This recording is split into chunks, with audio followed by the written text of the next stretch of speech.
So before we get started with this, are there any questions about basic plotting or other plotting things that you guys think about but we can have answered?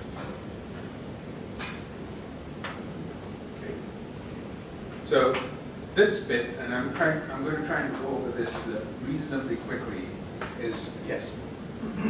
Python or any of its library provided GUI interface where you can modify the codes? Yes. So you can do this with Python itself, so there are certain packages for it.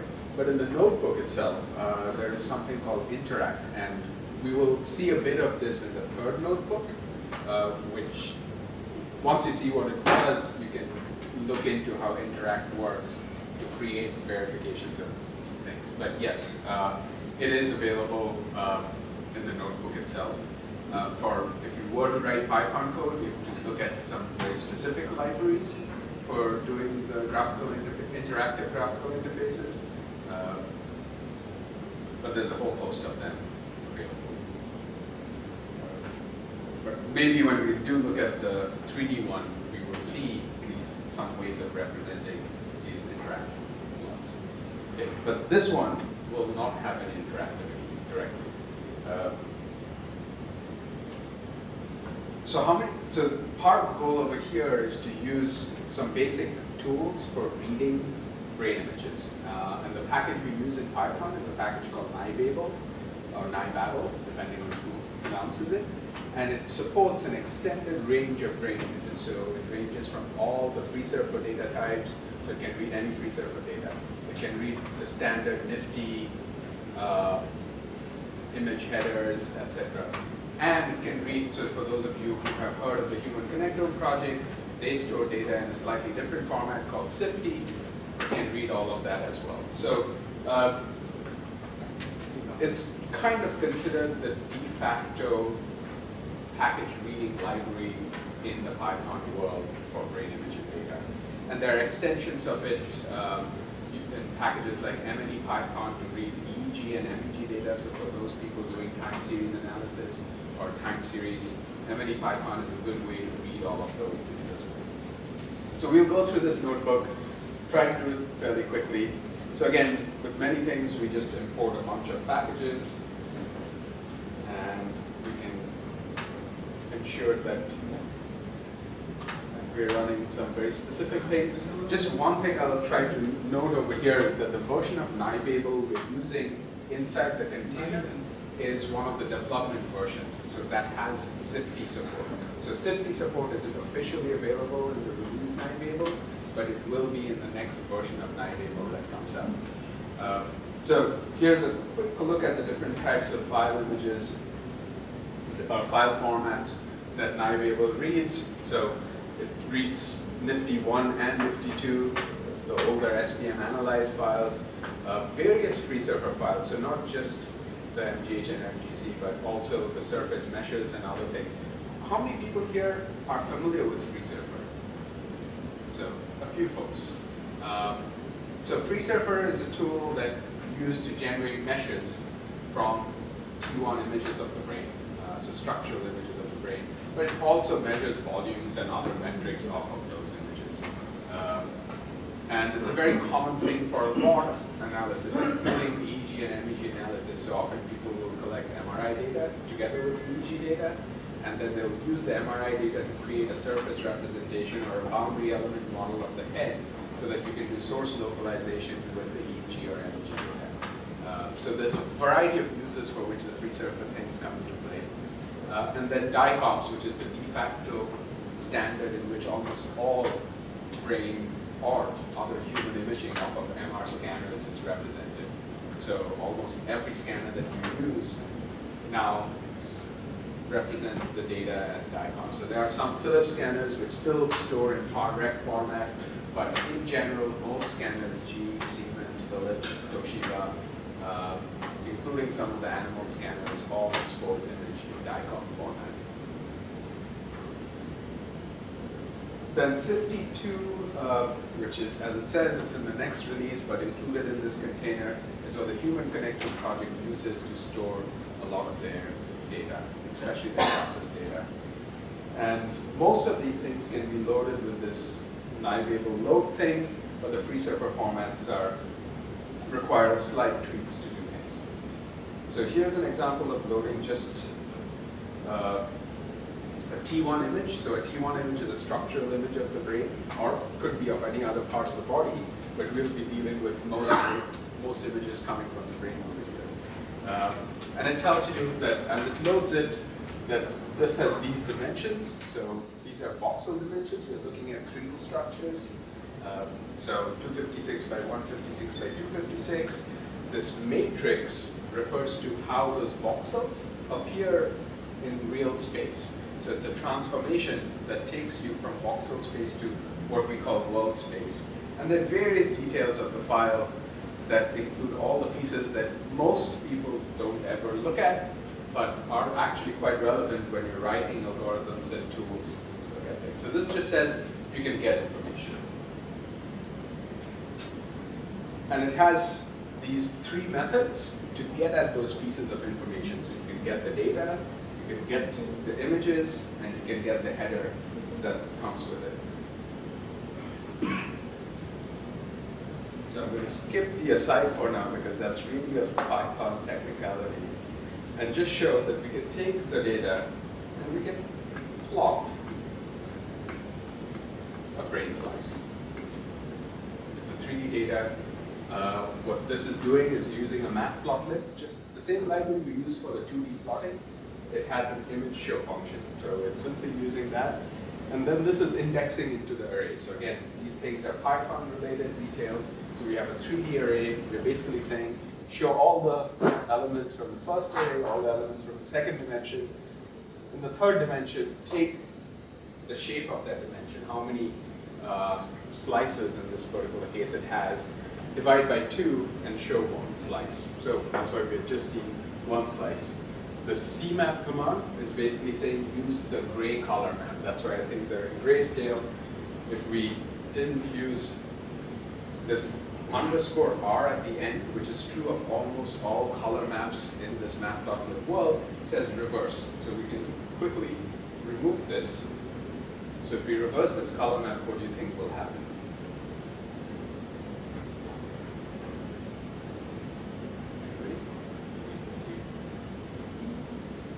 Speak up. Yes. White becomes black. Yes. So this is a ghost of a brain. So that's what color maps do, right? There's a whole list of color maps that are available, and all that they're doing really is mapping values to colors. So you have in a 3D volume values that are stored in the set of indices or integers or numbers. And what this color map does is takes those values and say, this will map this kind of color. So we'll return that back to its normal thing.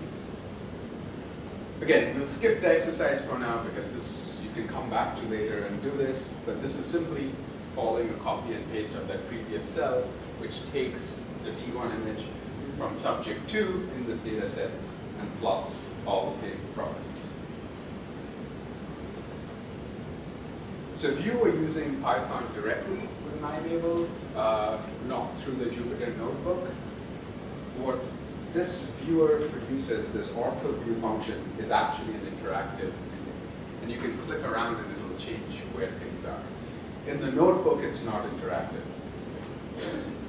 It just shows a view. But what it does is it breaks up the data into 3 slices. These 3 slices reflect 3 different orientations, as if you were cutting the brain this way, and this way, and shows the view. So it's a good sanity check that there is a brain, there is a skull around it, and we can view it.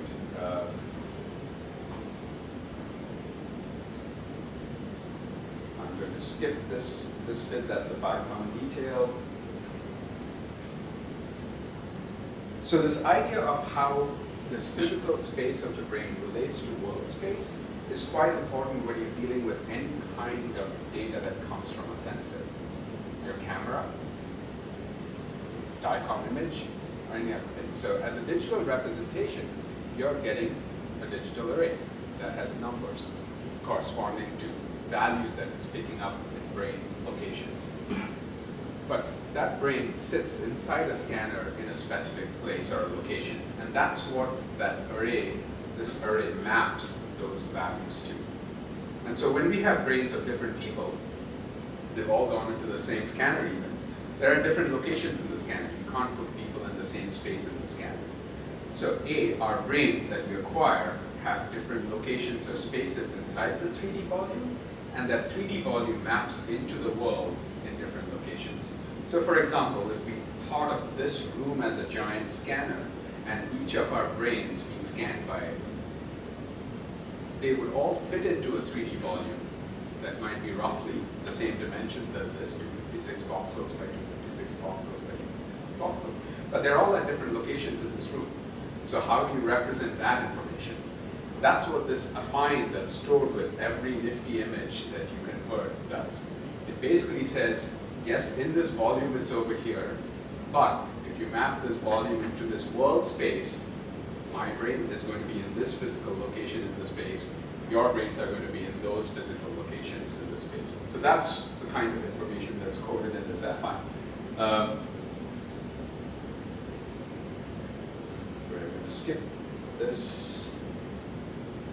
The header stores a lot of metadata and it keeps changing. A couple of functions that are important are this idea of get zooms.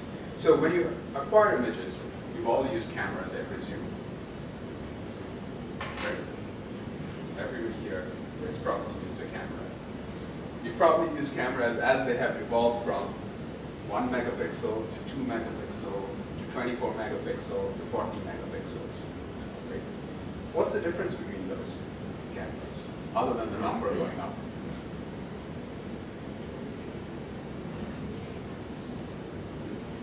Speak up a little louder. I can repeat what you say, but you have to speak up a little louder. It's the resolution. The resolution. What do you mean by resolution? The size of the picture. The size of the picture or the size? The panorama is still the same, but you will have more information. More information. Because you have a number of pixels. Okay, so More details. more details. So all of this makes sense. Field of view, which is what we call the panorama over here, remains roughly the same. You're looking through the lens, it's still capturing the same field of view, but the number of pixels that are packed into that same field of view is larger as that number goes up. So which also means that each pixel is now smaller in size. The same thing is true of brain images. So you can acquire brain images with longer time and reduce or increase the resolution, which means reduce the size of each voxel. Voxel being the 3D element, an analog of a pixel, which is a 2D element. So get zooms tells me the size of these pixels or voxels in the case of 3D images. And that's an important thing to keep in mind, because I could take two brain images that have the same number of voxels but have different resolutions. So nibbles is this command line thing. So when you did the Jupyter Notebook, have you used this syntax before? Okay. If you have not, what that exclamation thing says is execute this command in the shell behind the scenes. So remember, this notebook is running in a browser. That browser, it's connected through various tunnels in this particular case to a computer. Each computer, including Windows computers, has things called shells. Shells are where you type the commands. And so this will execute the command and return the output from the shell. So nibbles, as it stands, just reads in that file and returns some simple information about it. So it returns what type of data is stored in it. So when we think of data that comes from sensors, typically it's stored as integers. Most data that comes from any imaging sensor, whether it's MR or your camera, stores information as integers. when things are converted from those original forms into things like Nifty, they often go through a conversion. So this is now representing information as float, which also increases size. You don't always have to do this, but many algorithms don't work on integers. You need to represent the flows. It still gives you the dimensions of this image, and then it tells you those zooms, the voxel size. And then one thing it does is when you're doing some of these operations with Nifty images and certain files, it has a description field that's stored, and it spits out what's in that description field. May or may not be informative depending on what images you use. So we're going to skip rescaling images. I'm going to try and simplify this notebook. So since Nifty can store time series,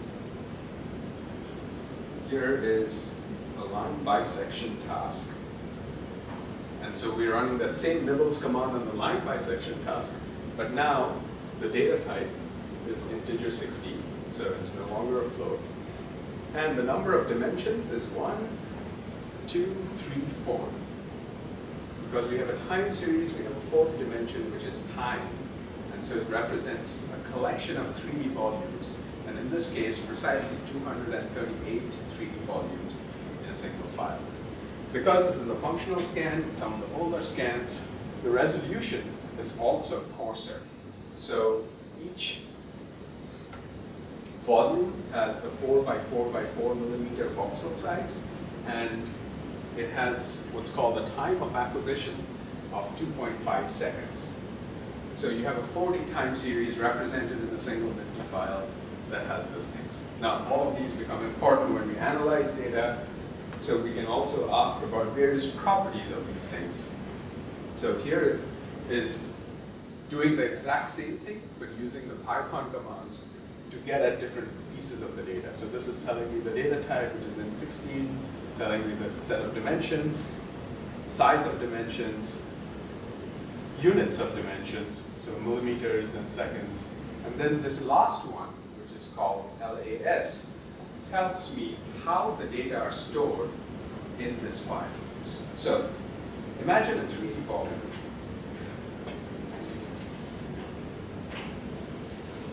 Like this brick, right? So I could store it so that the first dimension is this, the second dimension is this, and the third dimension is this. But I can also store it this way, where the first dimension is this, the second dimension is this, the third dimension is this. I can store it this way. So each of these, it's still the same 3D volume being represented, but stored in different ways in the file. What L, A, and S stand for are left, anterior, and superior. And it tells you which direction, especially in the case of brain images, what these dimensions correspond to. So it says that the first dimension corresponds to going from left to right, the second dimension corresponds to going from anterior to posterior, and the third dimension goes from superior to inferior. Now, if I were to put my head into a scanner in a crazy way, these dimensions don't directly correspond to that. But most of the time when people acquire brain images, they put a box that roughly aligns with these areas. That's not always true. There are certain cases where you do scans which have partial volumes. So you acquire a few slices at much higher resolution because you can't acquire every slice at that resolution. And you may take just a strip of the brain. And then L, A, and S don't directly mean things, but that still reflects how one thinks about storing the information. So here is an example of this EPI image. As we noted, this is a much more coarse resolution image. You can't see the details, but this still shows you there's a brain there. But the other thing that AutoView does, when you look at it, is wherever you click, it shows you the signal fluctuation as a time series of the image. And what we can do is, let me load the EPI image. I don't think I ever loaded it.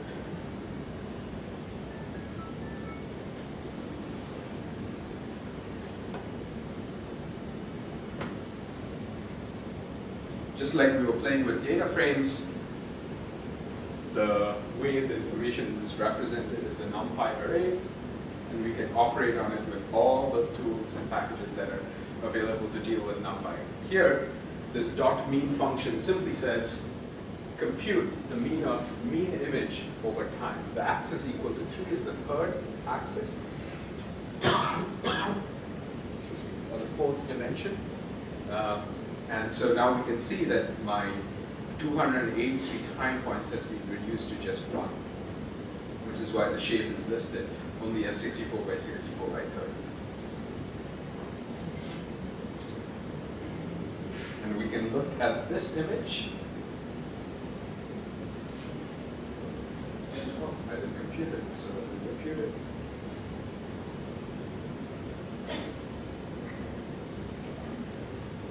And now you can see that the fourth plot is not here because this is no longer a time series, it's just a static 3D image. Okay, we'll skip exercise 3 again. And now move on to Nilearn. So Nilearn is a library that's being targeted at doing machine learning with neuroimaging. In this part of the tutorial, we'll be using Nilearn to use its visualization or plotting libraries to do various kinds of plotting, which gives you more 2D exposure to the kinds of plots that one might create. So just like before, we load an image, and what Nilearn can do directly as a library is compute that mean image directly as a function of loading that 4D time series. And what the next step does is verifies that the image where we computed the mean from the previous step is the same as this. Just verifying that two different things return the same result. That's all this is doing. It's saying those two things are roughly the same. And then their matrices which map voxels to the world are still the same. Okay.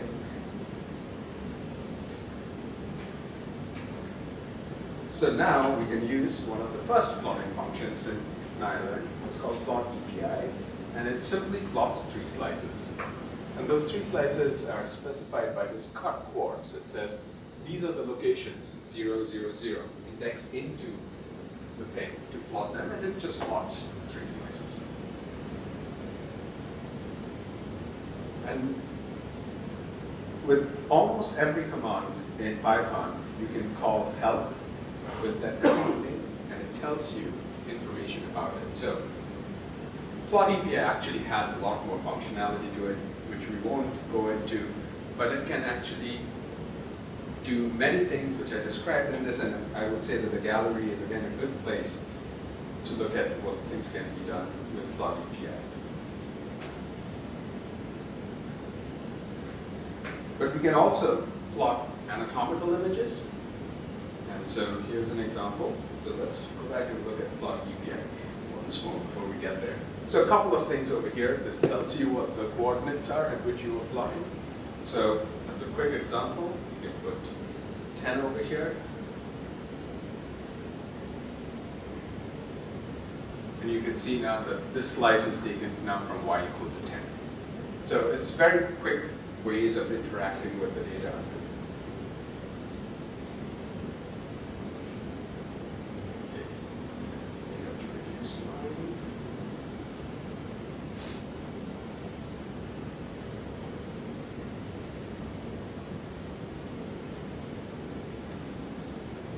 So now we have 2 different things.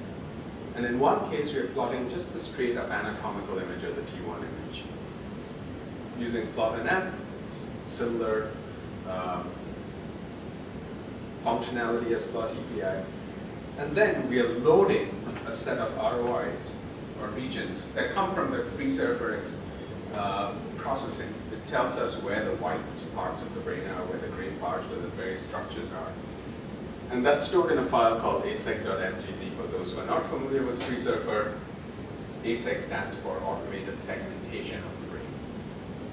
And what we want to see is how well it segmented it with respect to the T1 image, so we can plot both of them as an overlay. So again, with a single command, we are plotting an overlay on top of the anatomical image.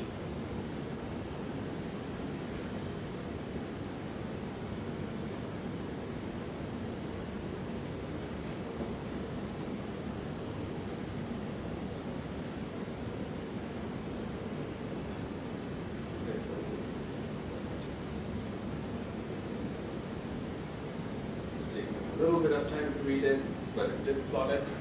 So if we look at it now, we clearly see that this thing is misaligned with respect to the T1 image. I don't know how far you can see it, but if you were running this locally, you would find these things misaligned. You can see it much more clearly in the coronal slice here. And that's because in this particular data set, when they generated this free surfer image, they ran it on an underlying T1 image that was slightly transformed. And in the data set, both are available. So the next exercise was to pick up that other image, which is located at this location, and to plot it.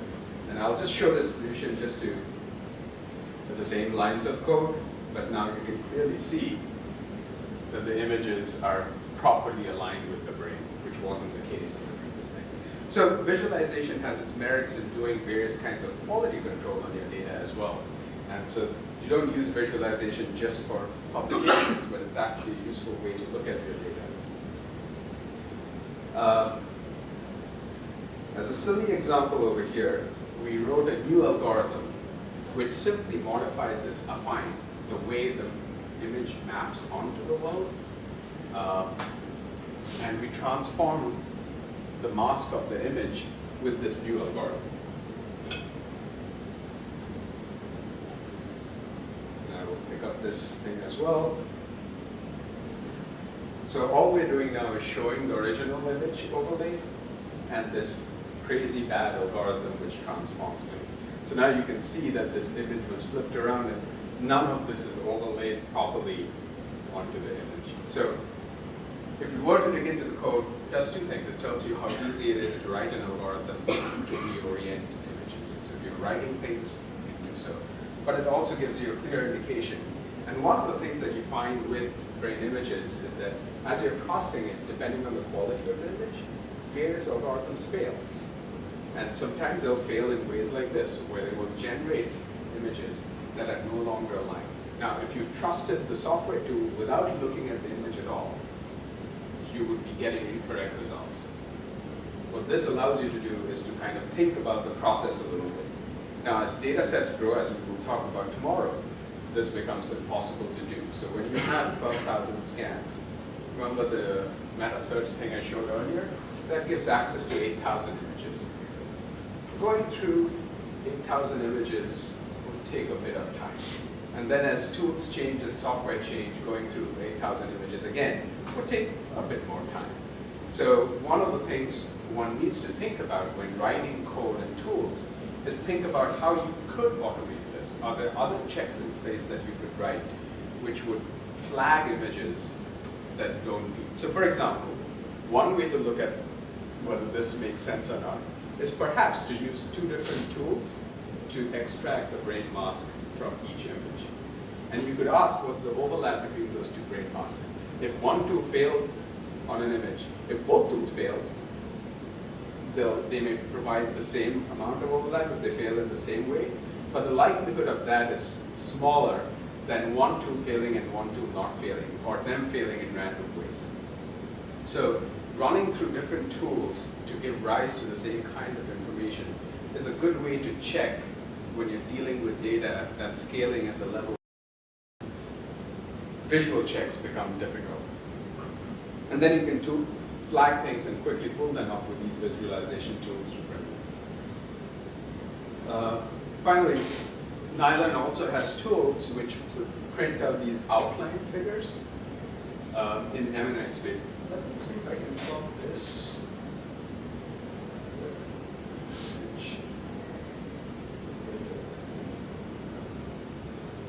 Very good. So let's go with 2000.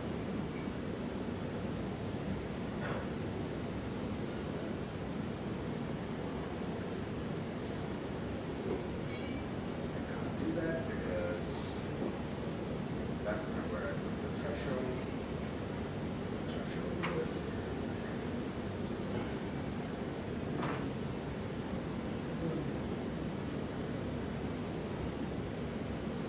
Okay, so the reason I wanted to show this was not to put any of those colors on. So what this does is it just plots a nice outline of the brain as a background image. And this is in something called the MNI space. So for those who've been doing imaging, the MNI space is kind of familiar with them. It's a canonical space to which all registration algorithms. So I'll go back to my room scanner example. We've collected brain images from all of us.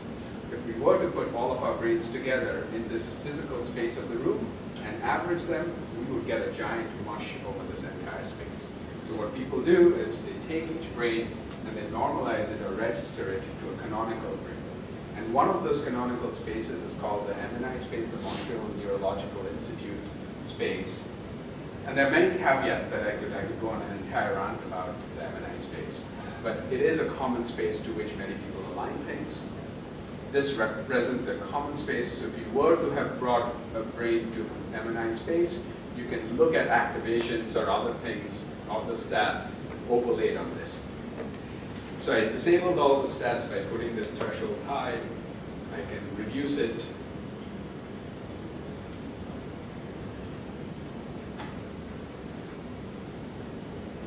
Hopefully at 1,500, there's still some things. So this threshold is the underlying EPI image. It shows me some things. I can take away those thresholds.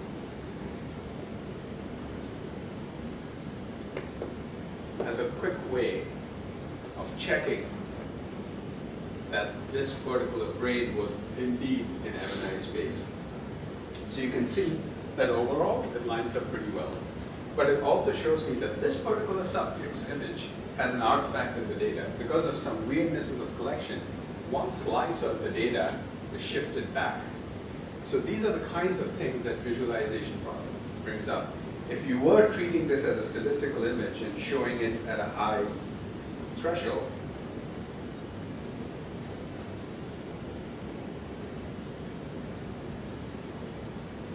you wouldn't see that artifact. So artifacts are everywhere in imaging data. And you have to come up with, and this doesn't matter whether it's MR imaging data, EEG time series, sensors make mistakes, people move artifacts in data. That's how images are acquired. So it becomes essential as you review these things to figure out ways where you're not just looking at the final end product of an analysis or a workflow, but you're kind of thinking about ways to interact with data at every stage of looking at different things. So Nilearn has recently added surface plotting features to Nilearn as well. So this is, for those who are familiar with FreeSurfer, picking up the white PL and something called sulk, which gives rise to gyro curvatures and sulcal patterns in the brain. And again, just with simple commands, one is plotting these surfaces. So here we can see the white matter surface, which is plotted. These are 2D plots. These are not interactive plots. They simply project those surfaces onto a 2D figure. Again, for generating images, for publications, this is a good way to generate 2D plots. I may have to read all of these to show the other stuff, but this is going to take a little bit of time to process and print. I can prevent the plotting. I just need to read things. So what's important to know is how a surface mesh is represented.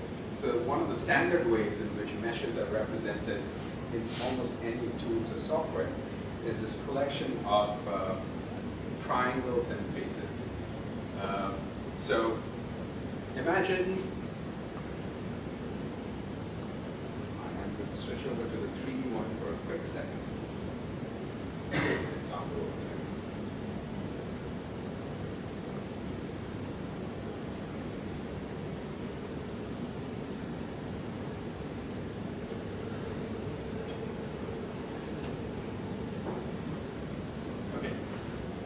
So right over here, what this is saying is I'm going to create a tetrahedron, which is a triangular thing with a pyramid. It's a pyramid, it's an Egyptian pyramid. So the way it's represented is that there are 4 surfaces, so the 3 sides of the pyramid, and the base. And X, Y, and Z represent the points correspond to, so if you have a triangular base and 1 point, you have 3 points on the triangle and 1 point as the apex, so 4 points. So this represents the 4 points as x, y, and z, and then these triangles say connect points 0, 1, and 2 to create one triangle, connect points 0, 1, and 3 to create another triangle, and so on. So this is a very typical way of representing a mesh. And so it's a tetrad. So you can see it as I rotate it, that this has 4 faces and 4 points. Now, when it comes to the brain, you basically have the software free server which extracts the surface of the brain and creates these meshes with triangles across the entire surface. And what we had over here was essentially loading that information with this function from Nibabel called read geometry, which returns the coordinates, which are the points, and these faces, which index into these points. So it basically says face 1 indexes into points 0, 1, and 3. So create a triangle with those coordinates. And that's how we represent mesh information from the brain.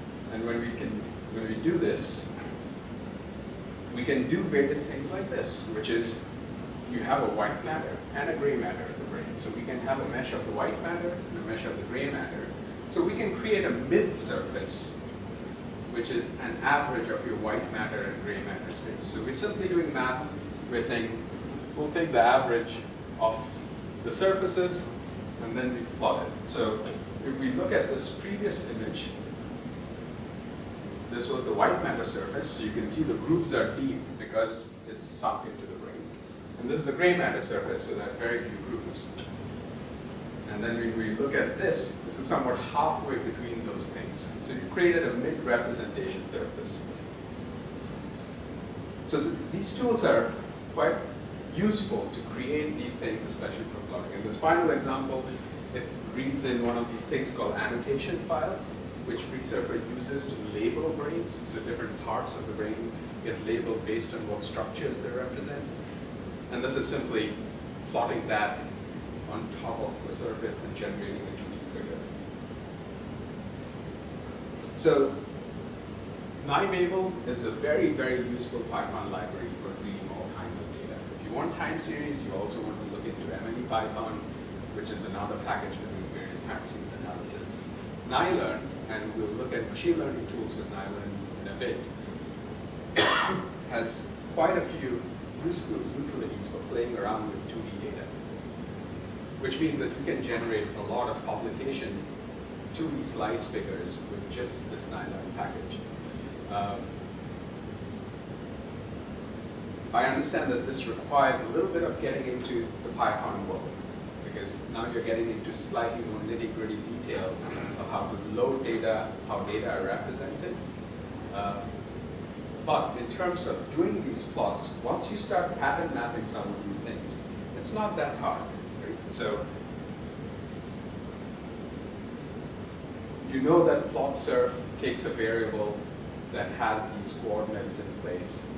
And so here we're just using Nibabel to write out this file, and then we're loading up that file to plot things.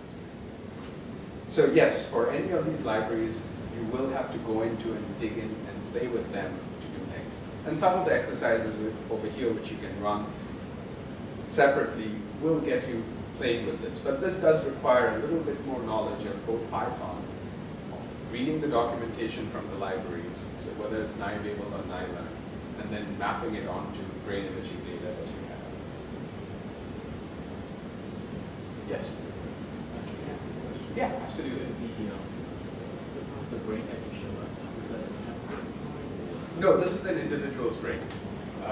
So both the surface meshes, so this is an individual brain from subject 1 of this data set. So this data set is already being downloaded and mapped to your Docker container. So we're just loading that and showing various properties of it. How do you control depths of the slot? So you cannot. So those are fixed, right? So the only way we can control some of it, and you could play around with the notebook a little bit to do this, is in this place where we create this mid-thickness representation. So this is simply taking an average of those coordinates, but you could imagine a weighted average, which says I want a surface that's closer to the white matter than to the gray matter surface. So I could say multiply W chords by 0.9 plus 0.1 times V chords. So I could have a weighted representation that biases the surface. So that would change the presentation of depth, at least on this 2D image. But that, again, goes back to what you want to represent and visualize the data. So that's what we did on the earlier brain. So the earlier brain was the normal brain that comes out of FreeSurfer. So that's how you have, so this is the white matter surface, this is the gray matter surface. So we're loading LH.white and LH.pl, which are the FreeSurfer representations of those surfaces. But I wanted to go through this quickly, partly to just give you a flavor of Nibabel and Nilearn plotting, and so that we could get to this one. Because I have a feeling that we're going to run into trouble as we try to, as many people try to run these things. So if you still have your Docker containers up, you can open up this notebook, and we'll see how well it works, because this shows at least some of these interactive elements. Hopefully you're still connected.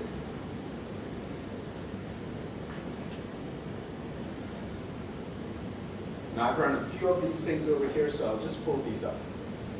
But feel free to execute cells in order. It is going to take a little bit of time, because what this is doing is, this is taking those relatively large files, doing some computation, and even the visualization information that it's sending over the network to the notebook is quite a bit of information. And so it takes a bit of time to transfer the information over. So be patient while I show you at least this thing. So I'm going to reduce it so that we can fill the notebook in the screen.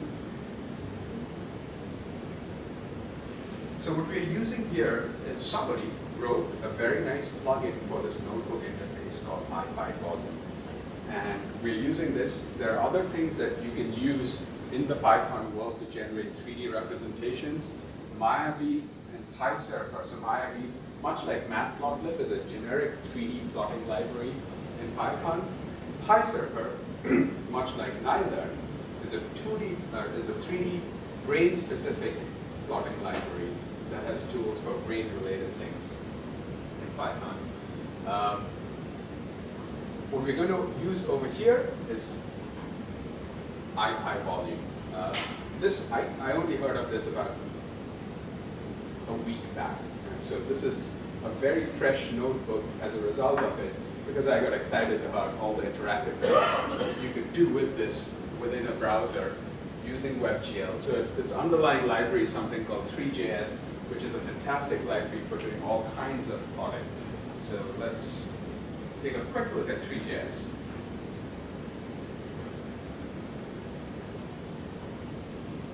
So as I mentioned, with many of these plotting libraries, they are collections of galleries of plotting things. That's what's nice about plotting.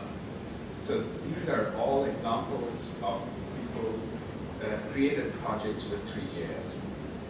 You can go into a more standard 3JS things. This plot animation is kind of nice.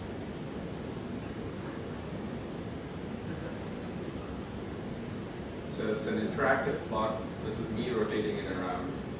You can create textures, shadows. That's pretty nice for a library that can do this all in the browser with simple things. What IBRO does is leverages this library to do things in the notebook. You can spend hours playing with these 3JS interactive examples. I'm not going to spend the rest of my time today doing that. We'll jump into this notebook. So what we've done basic imports of various things. Now we load up one of these T1 files that we were seeing 2D slices of, and simply call this quick vol show. So for people who haven't seen volume rendering, what this does is, much as in the 2D rendering world, we were mapping indices to colors, grayscale earlier, same thing is happening over here. We are mapping those indices to colors in 3D, but we can take general ranges of these and map it also to opacity levels. So opacity is how transparent or translucent a particular set of colors are. So here, this particular example uses 3 different levels, and we can play with opacity over here. So we just made opacity. So this is what makes it interactive. You can play with opacity, change it so things are becoming more opaque as we increase it. We can play with levels. So if I reduce this level, well, this is what the data block looks like. What's nice is you can see that a chunk of this data block was wiped out to do anonymization.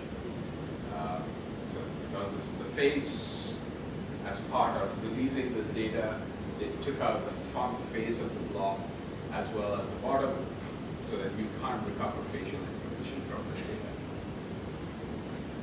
But you can still look at the brain images. If you're doing various kinds of angiography, which is measuring blood vessels in the brain, you could also get very nice pictures of arteries and venous formations in the brain using volume rendering. But this is a very quick way of taking a 3D image and displaying it in 3D instead of 2D. Okay. What else can we do with this? So a friend of mine has his image without the face taken out on the thing. So this line over here, this again tells you how nice the Python ecosystem is. We're just downloading this file directly on from the web.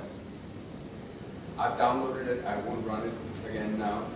And we're storing it in /tmp. Now since /tmp is inside each container, you're not overriding people's /tmps or T1 images in case you change the location of this file. And then as before, we're using Nibabel to just give us a few dimensions of this data. So this is 176 by 256 by 256, and it's 1 millimeter by 1 millimeter by 1 millimeter resolution. And then we use the same tool and load up the data. And unlike the previous one, you can see a very clear outline of my friend's nose, in addition to the brain image. But this is, I mean, we've plotted it in 2D, and some of the commands that I used to do it is shown that way, but this is really a 3D brain image. And as I rotate it, you can see that you can start seeing the facial structure and the eyes. This is all in the browser and straight off of a few lines of code. Okay, we can play with various things, change these levels.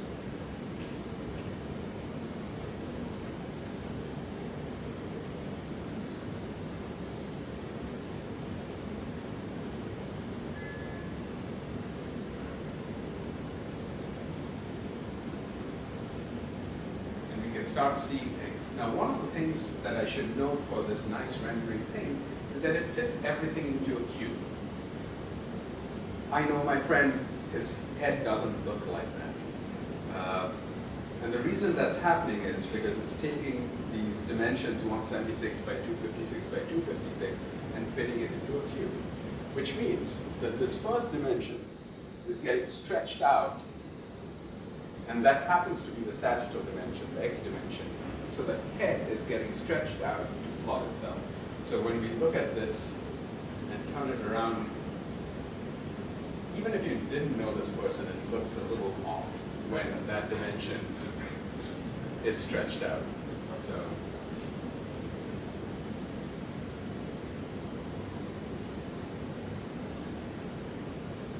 So what we can do to make that work, and it's in the solution over here, but I will plot it up.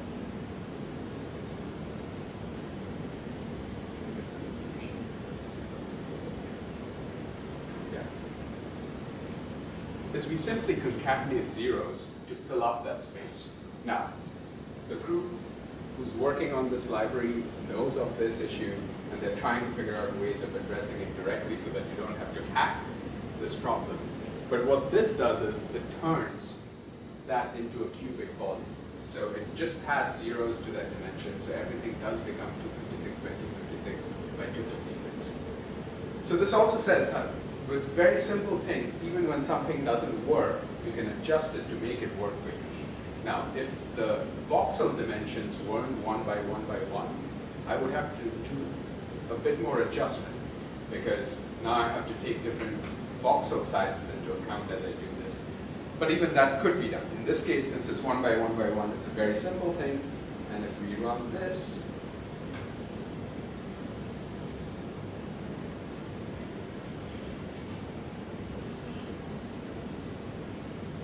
take a little bit of, so have people who are trying to do this, have you been able to generate some figures? Yes? No?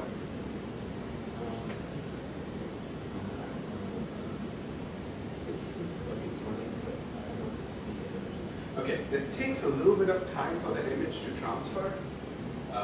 Yes?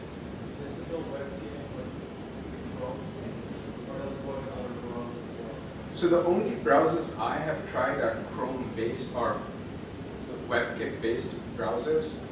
So this one is Brave, which uses WebKit, but I've also tried it on Chrome, so both of those work. I haven't tested it on every single browser. I suspect it won't work, for example, on an iPad, which has very limited support for WebGL.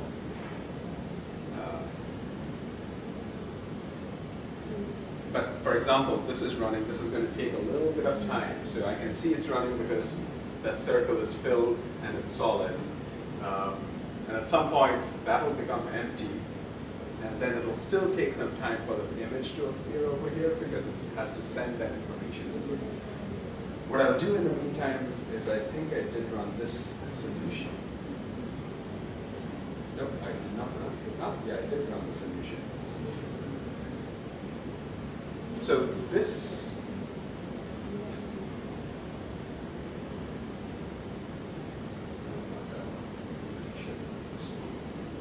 which I haven't.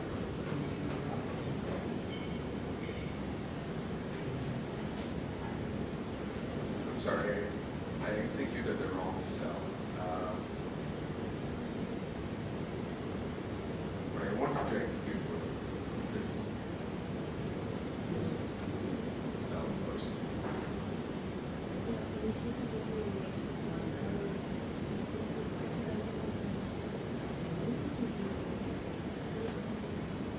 Okay. Hopefully this will come up soon while I go through some of these things.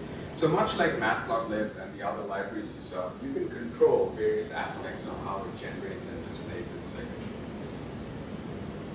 So in most of these cases, we have turned off this bounding box, for example, that you can see in this first example. Because it's nice to look at some of these 3D things without the bounding box. But there might be cases where the bounding box is relevant, because the bounding box gives you information about these axes and ranges of things, and those might be useful in certain cases. But we are able to turn this up quite easily with setting a few figure styles. And then what this does is sets the viewing angle. So because we're generating 3D, you can view it from a certain perspective. And by adjusting these angles, you can adjust what your immediate view is before you start interacting, which might be useful for many things where you show an initial view to someone before they start interacting with things. This VNU was the same thing that I discussed earlier. We are appending these zeros to allow for creating this uniform thing. And then we can take a look at this simple command which displays all of these. So this is the array that contains the information. The level and opacity are how we control this mapping from the brain to these, okay, almost here. So since the view was set up, this is already set up in a certain view. And you can already start seeing more information here than we did in the previous case. Right? By setting the certain opacity and levels correctly, that looks like a face. If you knew my friend, you would recognize who this was. It's still not directly identifiable because none of you can tell me who this is, right? Because none of you know this person. But we can now play with this, renders a little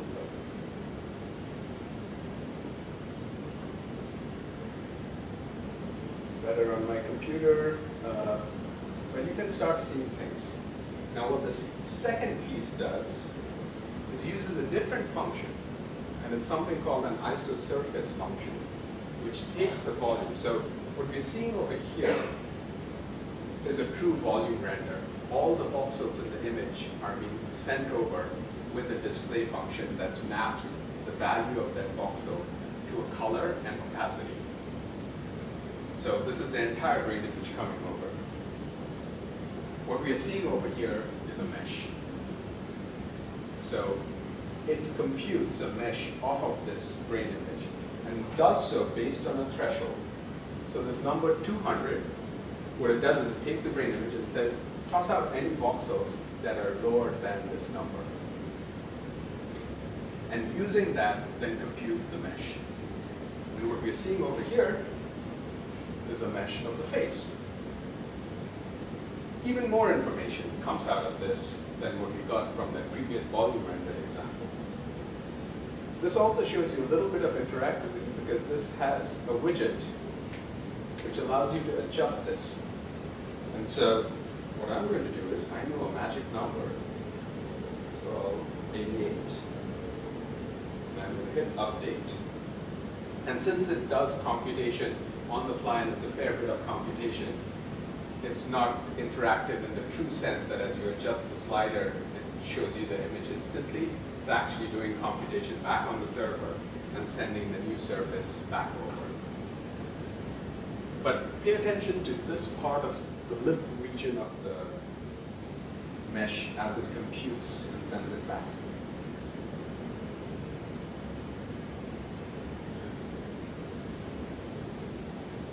Still computing.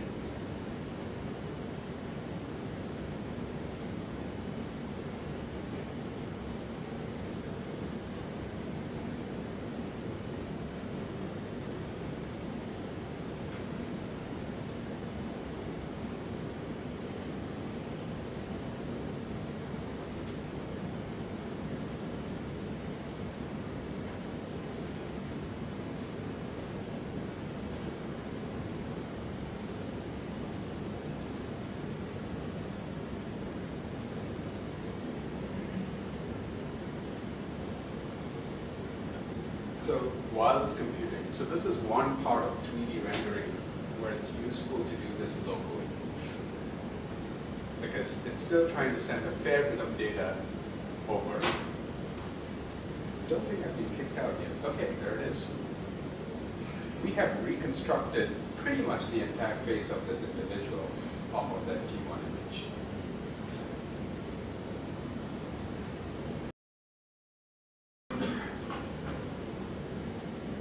Which means we can take a virtual picture of this individual, send it up to Google Images, and ask it to match what it thinks is the closest individual to this. So this is where this idea of de-identification and how you anonymize becomes important in the context of brain images. For someone like my friend, it's completely fine to have his image out there with the face. But when you're dealing with other people's data who haven't consented to doing this, it's important to think about how you can convert things. And the various things, so today we are using a Docker container for tutorial, but there exist Docker containers that do the kind of pre-processing needed to anonymize images to put out there. So it's important to think about the context in which you present the information. So if I were to look at just the information that's already been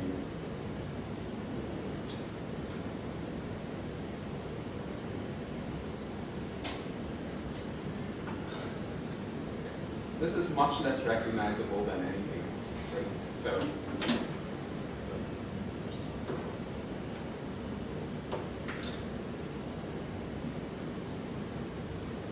yes, if you recognized the side profile, you would be, but it's still going to be hard for you to identify the person.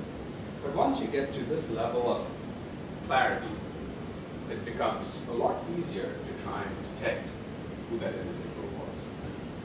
So as much as we use visualization to create nice figures like this, it also gives us a sense of how we might be able to use figures to identify, de-identify, create algorithms that might help us avoid this. So this typical thing that's used in brain imaging, as you saw earlier, is to basically take out a part of the brain, part of the image that corresponds to the face.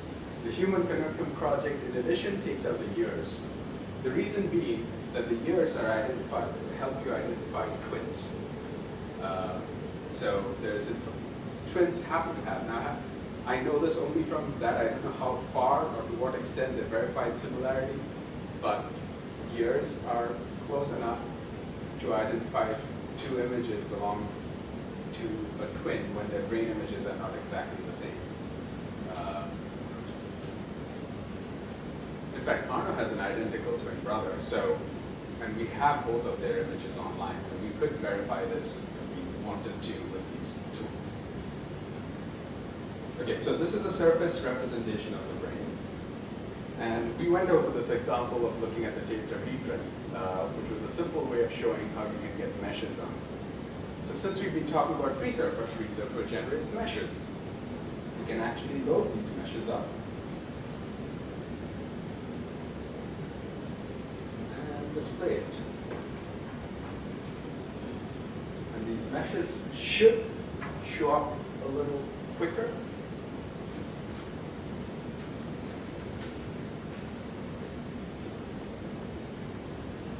But it's the same kind of idea, right? We're using a single call, there's a brain, to display the information that's contained in those mesh files.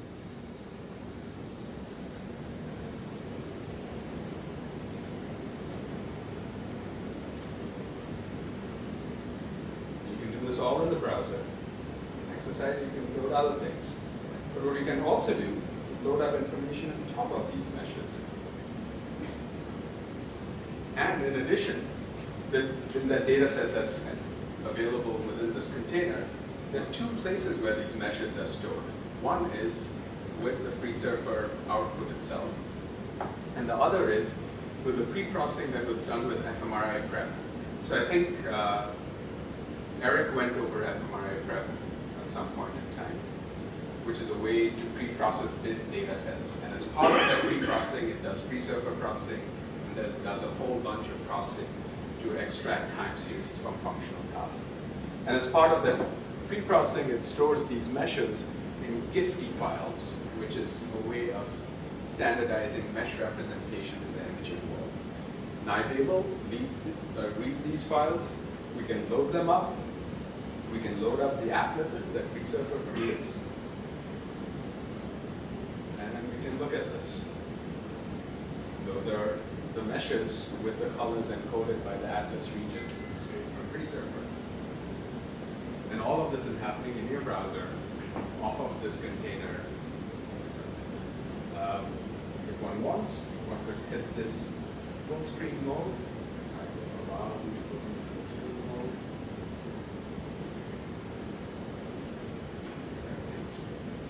If you also wanted it, I believe this won't work unless you have Google Cardboard or something available in full screen mode, but you would get a stereoscopic view off of this. So if you were to pull this up through your phone and had Google Cardboard, you would see a 3D view of this. And by 3D, I mean a realistic 3D view, because Google Cardboard uses your diopter. Now, if you're good at displacing your eyes and looking at 3D representations, you would also get the 3D view out of this. But that's a challenge for folks. And you would have to play with this to create the separation just right. So I can't play with this for you, but I could do it for myself in creating the displacement to be at the right space where I see the 3D view.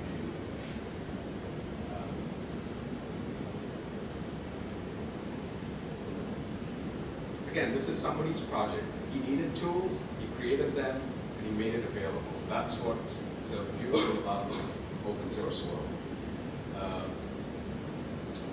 And now that we can plot colors of this, the world is fairly open as to what can be plotted. So you can take your functional images, you can plot them. You can plot functional clusters plus surfaces using volume rendering and non-volume rendering things. So this just opens up a whole world of what you can do in the browser in terms. And then you can do the usual things of saving the images. So I think there's an image icon, and then we'll take a snapshot and allow you to save it. So it really makes life a lot easier when you have these tools at your disposal to play with. Now, the workshop setting, I understand you're having some difficulties getting these to run and communicate, but these containers are all available. And so you should be able to install it. And the whole advantage of a Docker container is that it's the same code that runs for every single person. We'll go a little more into that tomorrow when we talk about environments. But this is what we have. So it's 317. So since people have some difficulties with getting these containers running and connecting to things, I say we skip the exercises. You can run these exercises on your own. It also seems like getting a bit more familiarity with Python would help with some of these exercises and doing things. So I would highly encourage getting more familiar with Python. We can skip over to the next section, which is the machine learning tutorials. The initial part of these tutorials will have nothing to do with brain imaging. It's kind of straight up machine learning, understanding a few concepts. And so if you don't have any questions, we'll switch over to the machine learning notebooks. But I'm happy to spend a bit of time with questions. So and also, if people wanted a 10-minute break, I know we've been kind of ramming through things. We can do that and then start with machine learning. So are there questions first? That's question one. Anything about visualization? Yeah. I was just going to ask, is the three-dimensional plugin that is currently in use in this cell of the notebook, do you know the name of that plugin? So this is the IPy volume extension, Okay, and it uses 3JS. Okay, so the 3JS VR, is that something else? No, it's just embedded as an option. It triggers 3JS to go into stereoscopic VR view.